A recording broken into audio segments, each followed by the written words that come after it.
It's the Cool Kids Club. You've been invited to the Cool Kids Club. It's so exciting, yeah. Justin likes monsters, yeah. And Amy likes words in the Cool Kids Club. Cool Kids Club. Hey everyone, and welcome back to the Cool Kids Club podcast. This is episode number 103, and I am one of your hosts and one of America's favorite siblings, Justin. And I am your other host and America's other favorite sibling, Amy. Amy, you're right here in front of me. Like, actually, we're beside you. in the flesh. In the flesh. Now, 103 episodes it took. We've never recorded an episode in the same room together until right now. Until right now. You would think that would have been our 100th, is that we finally meet. No, well, we showed our faces, and people were horrified. Yeah, they were. We had to go back, lurk back in the shadows. We had to rescind. Yes, yeah. We had to edit our faces in the video, like George Lucas. Mm-hmm. Yes, editing Star Wars just to make it look, because we were horrible. All our guests were wonderful and beautiful people. Yes, we didn't have to edit them at all. But here we are in the same room together. In the same room. So I can punch you. Like, if you really piss me off. Yeah. I'm gonna just right in the arm. Right in the arm. I just have to be careful this time. You shot me right in the arm. You shot me right in the arm. Yeah, we are recording together for the first time ever. Very, very different vibe. Now, why are we doing this? Well, because we just got back from the toy show. Well, we just got back from the toy show, yes. And we may or may not, depends on how we feel, have a... Well, now we have to, because you're saying it. Okay, I won't say it then. I won't say it. I'll just leave everyone in suspense for what I was going to say. Oh, okay. We did just get back from the toy show where we racked up today. We got some awesome shit. Yeah, I think maybe one of the all-time best toy show hauls. Maybe worth a mini episode or a video or something. Oh, so there, I'll be the one to say it. There you go. But I do want to say, I don't want to go through it all on the podcast here today, because you want to be able to see it. Yeah. But guys, I got in box. By the time this podcast comes out, you'll have seen a picture of it. The Hey Vern, It's Ernest doll. Yep. Hey Vern, I talk. Still in the box, and it still talks. It's a little distorted, but listen to this. That was supposed to be. Now, if you're wondering what that was supposed to be, I believe it was a 35-year-old toy attempting to make the classic Ernest sound. So I believe that's what that was. And I like it even better now that it's distorted. Right? Yeah. Yeah. I can't wait till it starts doing that in the middle of the night. I just hear that coming from the other room. Oh man. He never knew when to quit. But, some great stuff we found at the toy show today. Yep. Become kind of a semi-annual tradition for us. Yes. Yeah, we have and actually this community in this area I feel like is really growing. Like, there are lots of small, toy stores and places that are popping up that we just didn't used to have. Because, we walked in today and I'm like, man, it gets bigger every year, and even there may not have been more vendors there this year, but there were more people there this year. There was a lot of people, which weather was great today, so I think I brought everybody out. But we have quite the little community of nostalgia, and we were walking around, and I'm like, I like that there's something for every nerd here. Like, this is where all the nerds come. You got your old school nerds. You got baseball card nerds. You've got Transformer nerds, Star Wars nerds, Pokemon nerds, sports cards, yeah. And then us, vinyl nerds, comic nerds, yeah. And then your classic 80s, 90s, 70s, 80s, 90s nostalgia nerds, which is us, which could be a lot of different things. So yeah. Oh, I'm sorry. Were you saying something? I was over here playing the Batman the Animated Series Tiger electronic handheld game. I'm so sorry. I didn't mean to interrupt you. Well, that's fine. But you kind of made me lose my focus on my game here. Oh, okay. I'm so sorry. Okay, fine. I'll turn it off. Yeah. Okay. At least turn the sound off. God. Well, that's kind of the whole point. Right in the middle of the podcast, though. Yeah, so it was definitely a good time today at the old toy show. We're not talking toys today on the pod, though. No.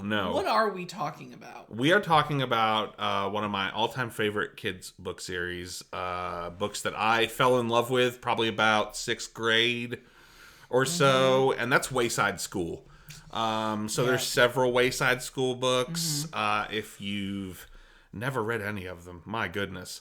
They're very bizarre. They're very wacky. They're wacky. That is the word. As I was reading through the notes, the word that came to mind was, "Boy, these are wacky." Boy, these are wacky stories. These are wackadoodle. Yeah, wackadoodle. They are very wackadoodle. Yeah. There's you want to kind of tell us a little bit about let's say they don't know what Wayside School. Wayside School is a series of books, and basically the sorry.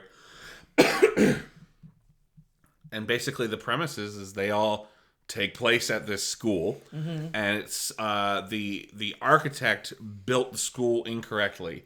Yeah. So it was supposed to be 30 classrooms all in a row. Okay.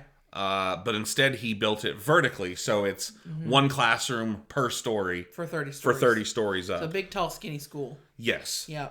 And then so each chapter in the story, Yeah. the first one especially, it's pretty loosely connected. Yeah. They tell the stories of either one of the students, most often one of the students, sometimes one of the teachers or staff at the school. And wacky's a great Very wacky. Very wacky. Now these are written by Louis. Is it Sachar? I don't know. Sakar? Sachar. He wrote Holes. Oh, he did. Yes, that's what he's most famous for. Yeah. Okay. This was written by Louis Sachar.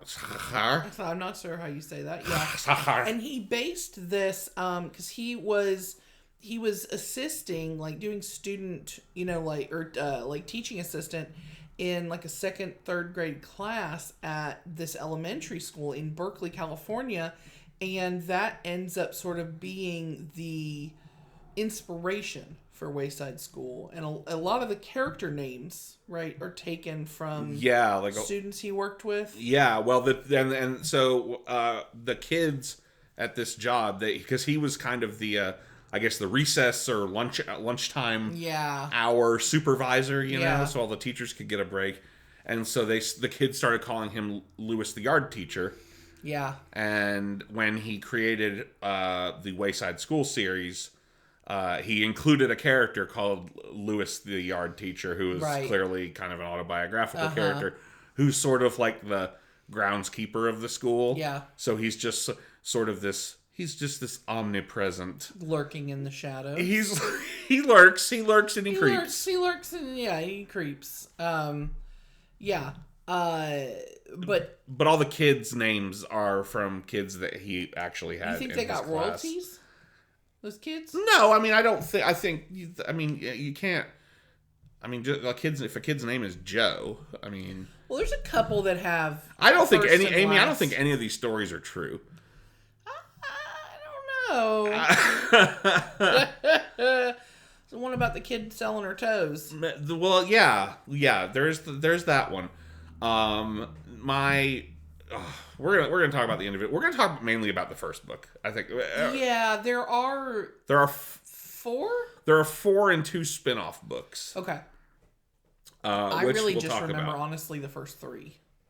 Yeah. So the first, those were the ones that were around because I think it was one came out in the 70s, the original one. One came out in the 80s. One came out in the 90s. Which is wild because it's kind of one of those things when you're a kid, if you're experiencing it, you assume that this was, I assumed all those books came out probably in, the mid to late 80s. Yeah. But they didn't. Theoretically, someone 15 years older than us could have been, probably was reading that first book. Oh, yeah. Yeah. I remember being introduced to Wayside School, and I think it was Miss Baker's English class. Which was also the class where I met Brian Hay Guys Wakefield. Wow. Yeah. I'm pretty sure it was that class, Okay. and they had like kind of a little library in the back of the room, and I found that in there, and I read it and really loved it. I always kind of liked things that were like a collection. Obviously, I like collecting. Yeah. I like a collection of things. Like I love the idea of like each chapter is its own little mini story They're of a character. vignettes. It's a vignette. They're vignettes. They're vignettes. Yes. It's Wacky vignettes. very wacky. Yeah. It's a slice of life, you know. You're getting a real like each chapter. You're just getting a peek behind the curtain, if you will, Yes. at each of these little characters. It's all intertwined. Well, and so like I said, you have kind of the first one especially. The stories are kind of more self-contained. Obviously, they're all set in the same building, so there's lots of crossover with characters. But it's it's not like really a longer narrative so much. The second and third and fourth books get more into like everything kind of being connected and like sort of tying into like sort of more of a... Well, the first one is just sideways stories. Sideways stories from Wayside School. They're all over the place. Yeah. So there's lots of running jokes. Sure. There's lots of like the one I always remember is that there's no 19th floor. There's no 19th floor. There's 30 floors. 30 floors, no 19th floor. And they really it's always hilarious when they reference it because eventually you do go to the 19th floor.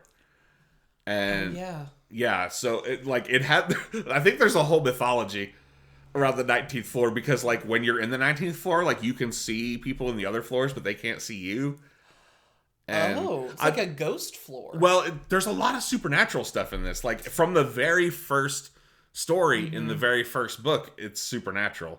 So the very first story, and I remember, and this is what like hooked me, reading it in Miss Baker's class, was Mrs. Gorf, who's the original teacher in this very first story. And she's an evil teacher. Yeah. And she will wiggle her ears and stick out her tongue. And I remember that being the cover. Oh, and it was a picture of her holding an apple with her, like, devil ears and, like, sticking out her tongue. And she would turn the students into apples. So she was like a witch. Oh, okay. Right? So this Gorf witch is killing children. Well, look here on the... Well, on the cover, we've got the stack of them sitting here. Yeah, that's Mrs. Gorf. Yeah. She's got a serpent. She's got a serpent tongue. She has devil ears. Yeah. And she's holding an apple, which presumably was a child until very recently. That was Todd. You know, it was BB Gunn. But I just remember this story so well, the way it starts, because she can turn the kids into apples, and they eventually fight back and they hold up a mirror when she does the tongue ear wiggle thing and turns herself into an apple. That's smart. Then Lewis, the yard teacher, comes in and eats the apple, not knowing that it's her. And so she gets eaten at the end of the story by the author of the story. You think Mrs. Gorf was maybe based on a teacher he really hated? Do you think he really ate a teacher? I mean, maybe he wanted to. But that's why he wrote the story about it. Maybe. He's like, if I could, I'd turn her into an apple. Oh, I'd turn her into an apple and I'd eat it. Oh, and I'd eat her. Oh, I tell you what, I'd eat her. Oh, I tell you what. Yeah, I don't know. I don't know either. It sounds fake. But then you get Mrs. Jules, and she's like the teacher for the rest of the series. Yeah, and she's nice. She's not turning anybody into anything. No, she's just scholars. She's dropping life lessons. Now, what grade are we? Move past it. No. Are all the students we're following? I can't remember. All the students we follow like in varied grades. We're not just following one grade of student, right? Right. Okay. So there is no way that we can talk about every single character, because basically each of the books contains 30 chapters. Yeah. And each chapter is a different student or teacher. And, so, and it's the same characters book to book, although you get some new characters. Right. As the series goes along. but I did want to talk about some of the more notable ones, just some of the ones I remembered. Okay. And in your notes here, Amy, Yeah. if you'll notice, If you'll notice, I boy. put some pictures in there so you could kind of, Oh, good. because I wasn't sure this would be as fresh in your memory. Some of these characters. So some of the kids. We've already talked about Miss Gorf. Miss Gore. Miss Gorf, the witch. And we've talked about Miss Jules, who is just a nice, pretty lady. Yeah. You know, like She's just a nice. Is she got like Miss Frizzle? She like a bit of a like. No, I think she's just a nice, pretty lady. You can see Miss Frizzle's just a nice, pretty lady. But Miss Frizzle's quirky. I wouldn't say Miss Now, Jules Miss is. Jules looks like She's pretty normal by she Wayside looks like School standards. The guidance counselor on Glee. I can't remember her name. Okay. But yeah. Sure. Yeah. For those who watched Glee, that's what she looks like. I'm assuming that's chalk in her hand and not a cigarette there. But Well, she could be edgy. she could be. Remember Mr. Greenwell used to, in high school math class, he had that door from his classroom right to the outside. And he would go out there and smoke He would during go out there and class. smoke during class, yeah. Yeah. He died. May he rest in peace. God, that was a mom response. Hey, do you know he's dead? Well, he did die of lung cancer, didn't he? I know! I know. I'm not laughing because it's Maybe funny. that's a jewel. Miss Jewel's got a jewel. She Oh, vaping? shit. She vaping? Miss Jewel. I mean, Miss Jewel. yeah. It's Juul. We're going to assume it's chalk. Yeah, I'm gonna go with chalk. She's a nice Pretty hip lady. A nice, pretty lady. Yeah, nice pretty lady. So let's talk about some of the kids. Okay. The adults. I mean, the main adults are pretty much Miss Jewel and Louis, the art teacher. You also have Miss Mush, who's the cafeteria lady. I was going to say that's got to be cafeteria. Some of these are more memorable than others. Mm-hmm. Joe is the boy with curly hair who can't count, but he can always come up with the correct answer. So it's like he just can't show his work. He just can't show his work. He can get there mentally, but he cannot show his work. Yeah. He's a teacher's nightmare. Mm-hmm. Yeah, but she Miss Jewel helps him because she's a nice, pretty lady. Her being pretty has to do with anything, but I mean, she is a nice, pretty lady.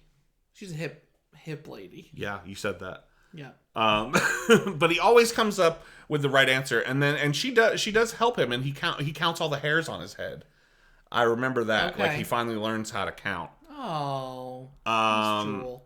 I remember Todd mainly because of the three strikes thing. Okay, I don't really remember this. The three strikes thing is another kind of one of the running jokes. Okay. Of the books, and that's so there's basically like she puts on the board like discipline or whatever, and if you get one strike, you get your name up on the board. Oh yeah. If you get two strikes, you get a check next to your name. Yeah. And if you get three strikes, your name is circled and you get sent home on the kindergarten bus. Okay. And I just remember that. I remember that discipline. Yeah. The three strikes discipline plan of Miss Jewel.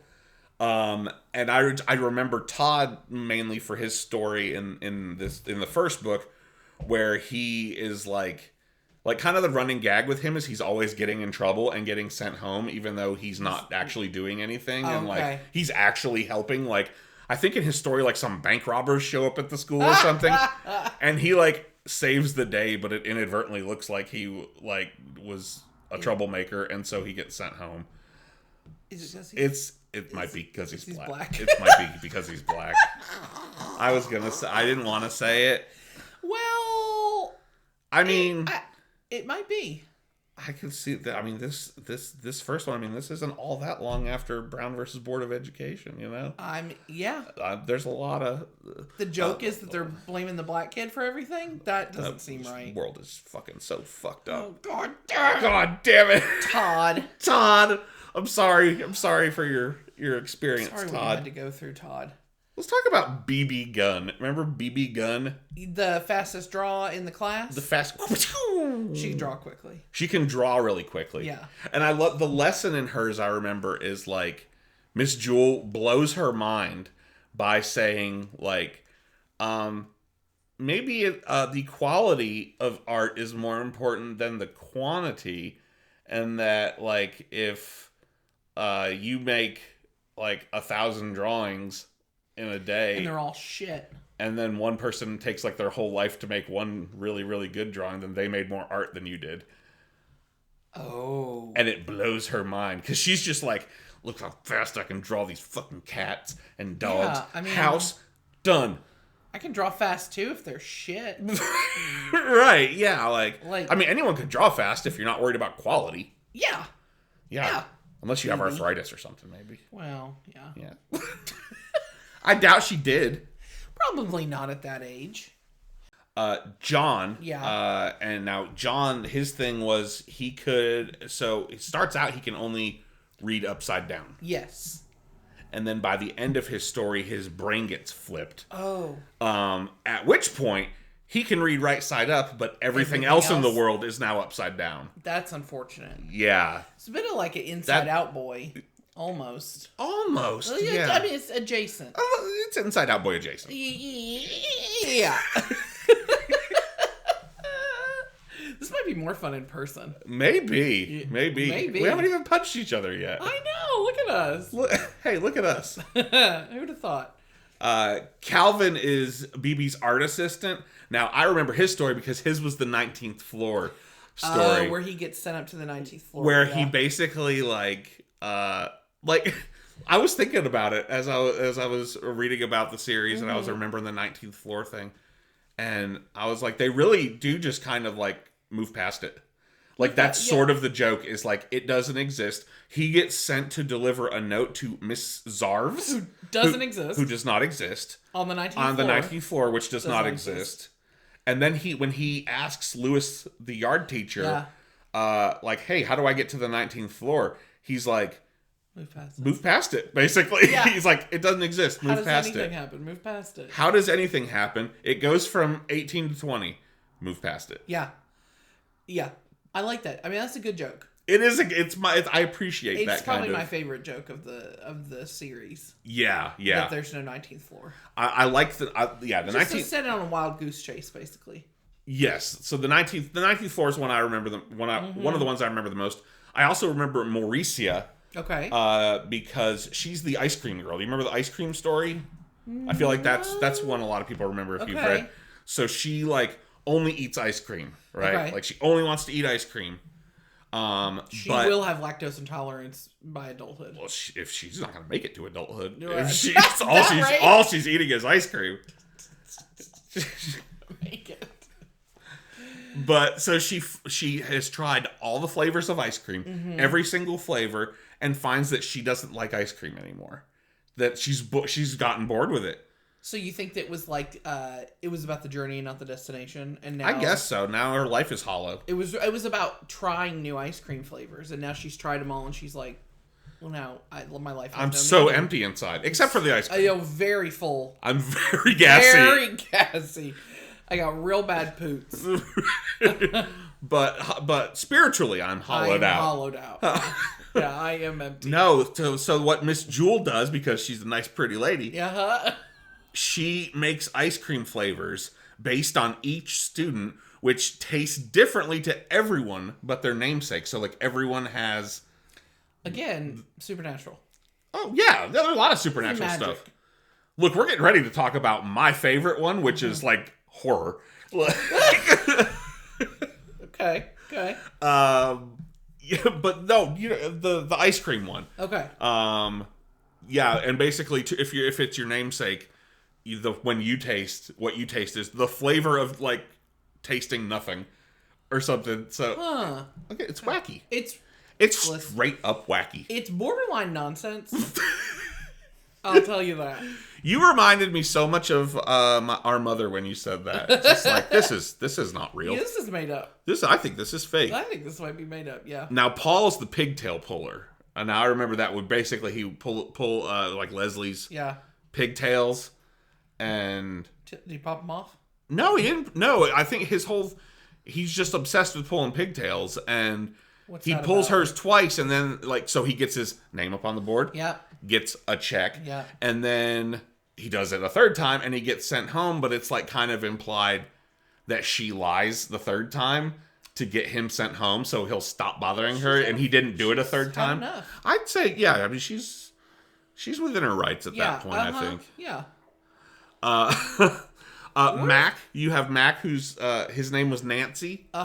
And then he there's the story where everyone ends up trading names. Because there's not 30 characters anyway, so let's have them all trade fucking names. Right, because it I'd like you to starts with remember Mac and all these characters. it starts with a boy whose name is Nancy and a girl whose name is Mac, And they who decide to trade names, and then everyone wants to trade names, and eventually no one can remember who's who. Like, I'm The assuming idea of like trading names is just such a school thing. You know what I mean? Like you used to be a certain age, be like, we're just going to trade names. Like you could just. who am I now? Like your lunches. We're just going to trade names now. We're just gonna. You're going to be Hannah now. Like I'm gonna go live at your house. Yeah, with your parents. Right. That's something we can do. Like that's just so wild. So I mentioned it a minute ago. I want to talk about the story that I remember the most. Okay. And that's Sammy. Okay. Sammy is a new kid Yeah. who, it's one rainy, stormy day at Wayside, shows up, and he is wearing he's a little kid, and he's wearing a bunch of raincoats. Okay. And he stinks. He's got a pig pen situation. It's got a pig pen situation. And nobody says anything because it's probably his home life. Right. Yeah. They don't embarrass him. They're trying to get him into the class, and he starts like talking shit to everyone and like insulting people, like the other students and the teacher. And as Sammy, you're new here. This is not the way. they're trying, so they try Not to the way, the truth, or the life, Sammy. well, they take his raincoats off. Yeah. You know, and that's when he starts getting hostile with them. when they start Those to are take his the emotional raincoats off. support raincoat. Well, here's the thing. They take off all the raincoats, and there's just a dead rat inside. No kid. There's no kid. It's just a dead rat. And that's horrifying. Mm-hmm. Like, dead rats are another running joke. But this was like, it is. And Miss Jewel hating dead rats. Was the dead rat talking? So the dead rat was talking. The dead rat was dead, but it was like in kid raincoat form. Could you see his head? Let's look at this No, picture. there were too many raincoats. It was kind of like a Kenny from South Park I see. type of situation where You it's just you just see the eyes, and it's like a coat pulled over the face. I see that now. Okay. And then they it's take like it all. Randy in A Christmas Story. Yeah. And then, but it's a dead rat. It's not even a live rat. It's a dead rat. So, So the magic of the raincoats, it Frosty the Snowman to this rat, and then they took the raincoats off and it killed it. I think we just figured it out, actually.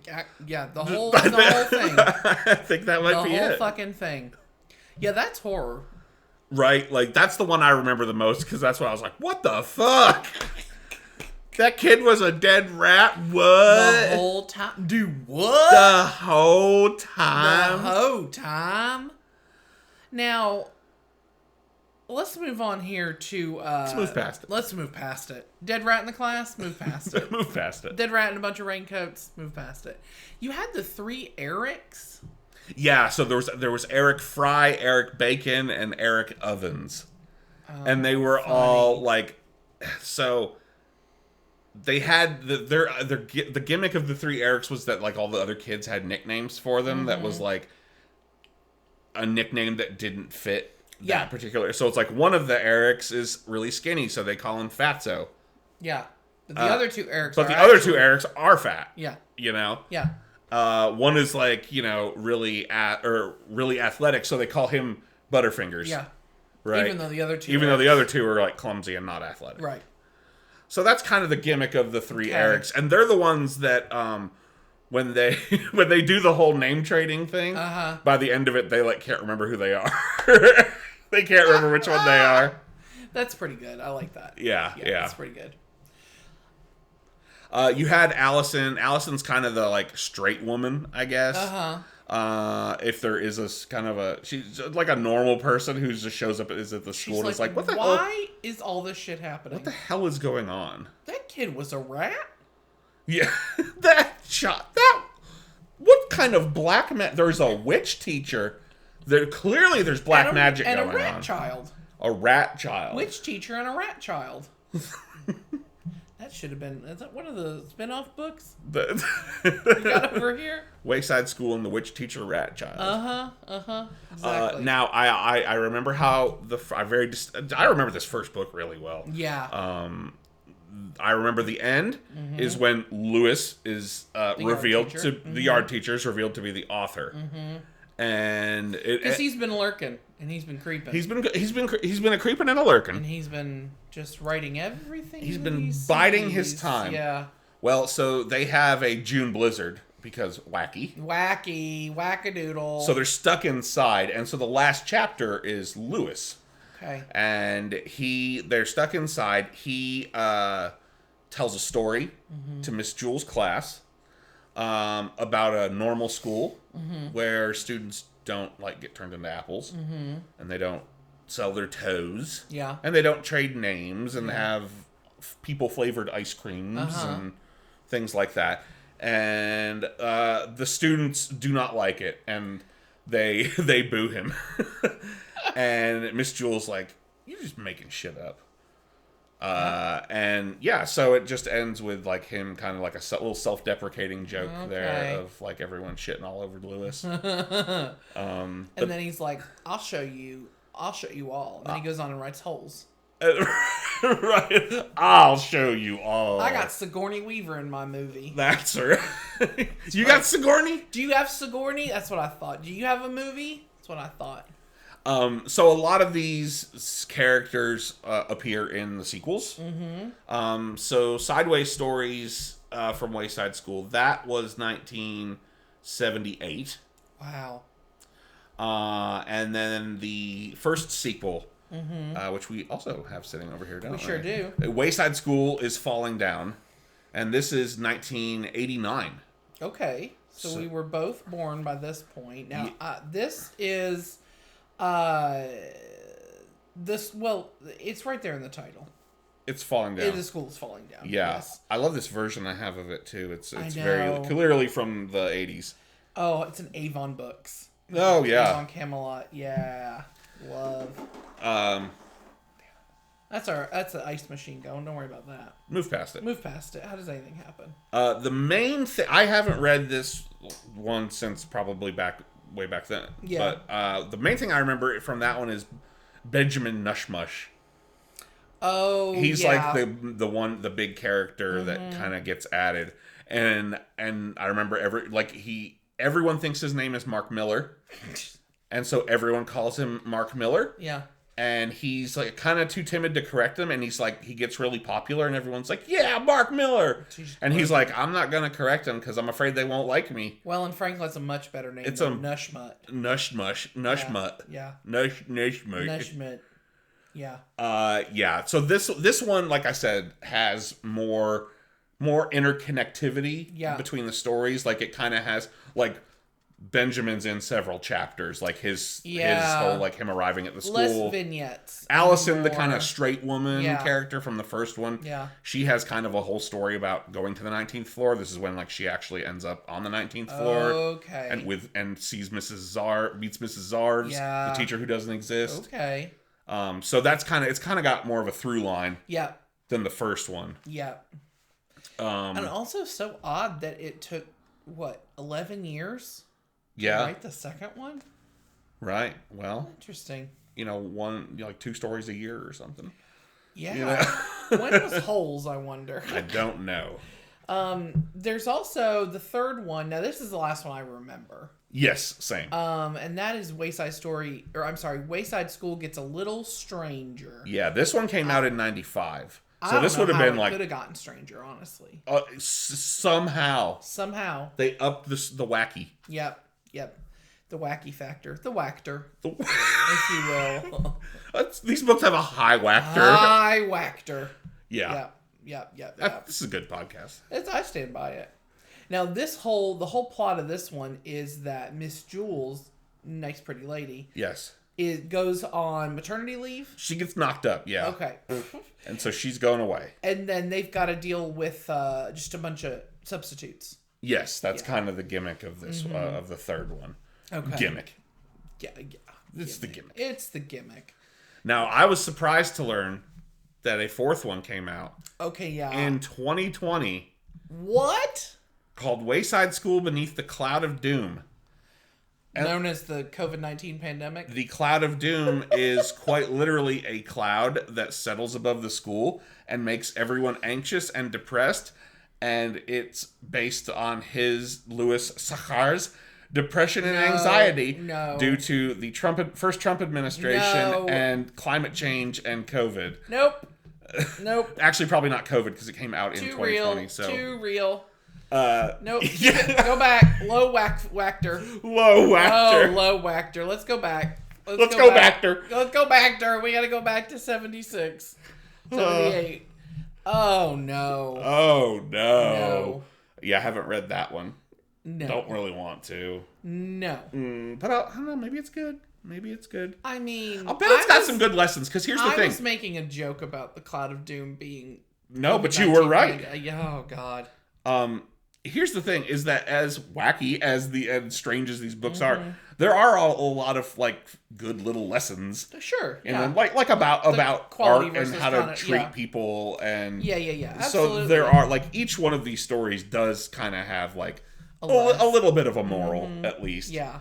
Underneath all the wackiness. It's not as obvious as, like, an Aesop fable, but it's there. These are better. These are better. I'm sorry. They're definitely wackier. Aesop, not very Schmaesop. wacky. Very low whacker on the Aesop's fables. Well, I mean, they're kind of wacky. A little bit. Tortoise and a hare. What? Now you're friends and competitors. There's one's so fast and one's so slow. That's just wacky. It is wacky. It is. Now, there was also some spin-off, Yeah, I was unaware of these, honestly. Okay. I don't think I'd ever heard of these. Yeah. They did 2 of these. Sideways Arithmetic from Wayside School and more Sideways Arithmetic from Wayside School. These were 1989 and 94. Huh. And they're like books of like puzzles and math problems. Okay. And like kind of logic problems and stuff like that. I love shit like that. Yeah, I think I would really enjoy them. Yeah. I'm gonna have to hunt them down. I'd probably like them now.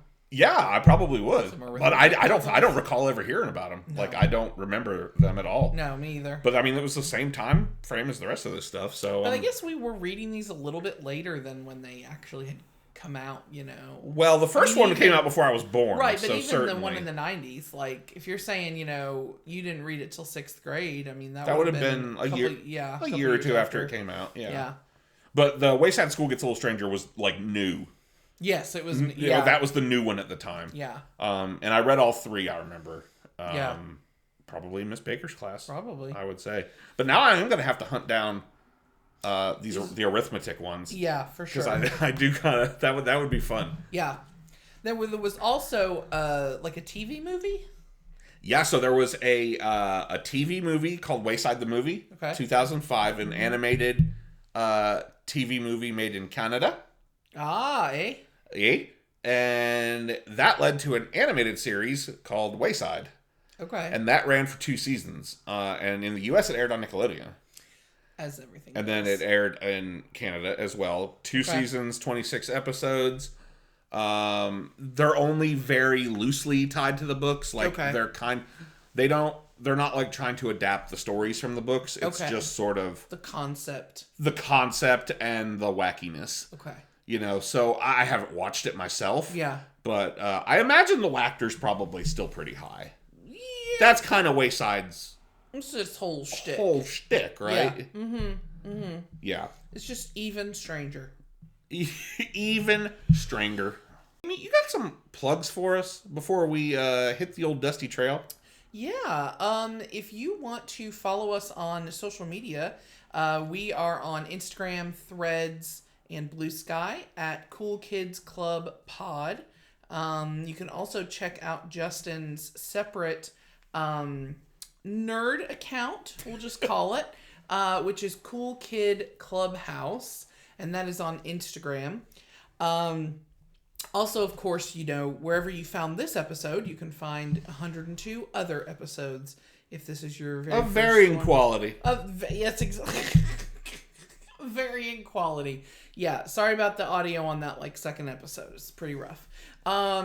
Yeah, and then if you want to follow us individually, though I don't know why you would, on Instagram, you can follow me at Amy with 4 H's, and you can follow Justin at Lousy with Ghosts. And we would be remiss if we did not mention the man who met us at the toy show this morning. Mm-hmm. This morning. Mm-hmm. Friend to all. Maker of music. Healer of the sick. Healer of the sick. Brian Hayguys Wakefield. That's right. Our friend. Till the end. Creator of all of our banger theme songs. Yeah, and he remembered when we were talking about Wayside School. He remembered the pigtail kid. That's what he said. That was the one he remembered the most. Is pulling the pigtails. Yeah. So. Yeah. Well, guys, there's another episode in the can. Sorry, this one was a little bit late. But life happens. Yeah, move past it. Move past it, guys. Well, we will be back in a couple weeks with a brand new episode, and until then. Oh, hold on. Ernest, until then.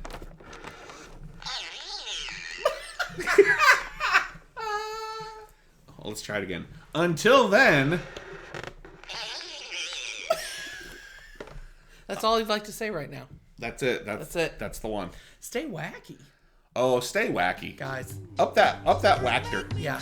Times are tough. Stay wacky.